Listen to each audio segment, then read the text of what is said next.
எல்லாருக்கும் வணக்கம். எங்க இருக்கோம்ன்னு பார்க்குறீங்களா? ஆமாங்க. ஃப்ளைட்ல தான் இருக்கோம். நானும் யோக்குட்டியும் இந்தியாவுக்கு வரோம். நம்ம வீட்ல வந்து ஒரு ஃபங்ஷன். ஒரு 3 வீக்ஸ் இந்தியால இருக்க மாரி பிளான். நானும் யோக்குட்டியும் ஃபர்ஸ்ட்டே வரோம். ஹஸ்பண்ட் வந்து ஒரு 2 வீக்ஸ் கழிச்சு வருவாரு. நானும் யோக்குட்டியும் ஏர் இண்டியால தாங்க ட்ராவல் பண்றோம். ஸோ அந்த ஃப்ளைட்ல நமக்கு சாப்பிட என்னலாம் குடுத்தாங்கன்னு பார்க்கலாங்களா? ரைஸ் கொஞ்சமா, அப்புறம் ஸ்பினச் கொஞ்சம் குடுத்துருந்தாங்க. நான் வெஜ் ஒண்ணு, நான்வெஜ் ஒண்ணு வாங்கினேன். யோக்குட்டி என்ன சாப்பிடுவாருன்னு தெரியல. ஸோ என்ன சாப்பிடுவாரோ சேஞ்ச் பண்ணிக்கலாம் அப்படின்ட்டு. ஆனா அதுவுமே அவரு காரமா இருந்ததுன்னு சொன்னதால வெறும் ஒயிட் ரைஸ் தான் சாப்பிட்டாரு.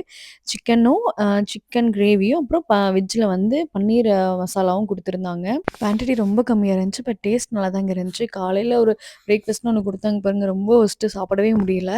நமக்கு வந்து ஃப்ராங்க்ஃபர்ட்லேருந்து ஃப்ளைட்டு மும்பை போயிட்டு, மும்பைலேருந்து கோயம்புத்தூருக்கு ஃப்ராங்க்ஃபர்ட்ல செக் இன் பண்ணி நம்ம லக்கேஜ்லாம் போட்டுருவோம். மும்பை வந்துட்டும் நம்ம பெல்ட்ல ட்ராலி எல்லாம் கலெக்ட் பண்ணிட்டு, திரும்பவும் போய் அவங்களுக்கு செக் இன் பண்ணி நம்ம லக்கேஜ் போட்டுட்டு தான் ஃப்ளைட்டுக்கு போணும். அது கொஞ்சம் கஷ்டமா இருந்துச்சு. கிட்டலாம் வச்சுட்டு தனியா போறப்போ அதெல்லாம் எடுத்து போடுறது ரொம்பவே கஷ்டமா இருந்துச்சு.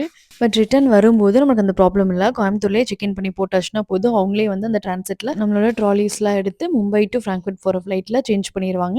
நம்ம அந்த ஹேண்ட் லக்கேஜ் செக் இன் மட்டும் முடிச்சுட்டு போனா போதும். ஒரு வழியா ஊர் வந்து சேர்ந்தாச்சுப்பா அப்படின்னு தாங்க இருந்துச்சு. ஏன்னா வர்றதுக்கு 1 வீக் முன்னாடி யோகிட்க்கு ஃபீவர். வர்ற அன்னைக்குமே அவருக்கு ஃபீவர். நான் ஃப்ராங்க்ஃபர்ட் வந்துட்டு ஃபீவர் சிரப் குடுத்து தான் அவர கூட்டிட்டு வந்தேன்.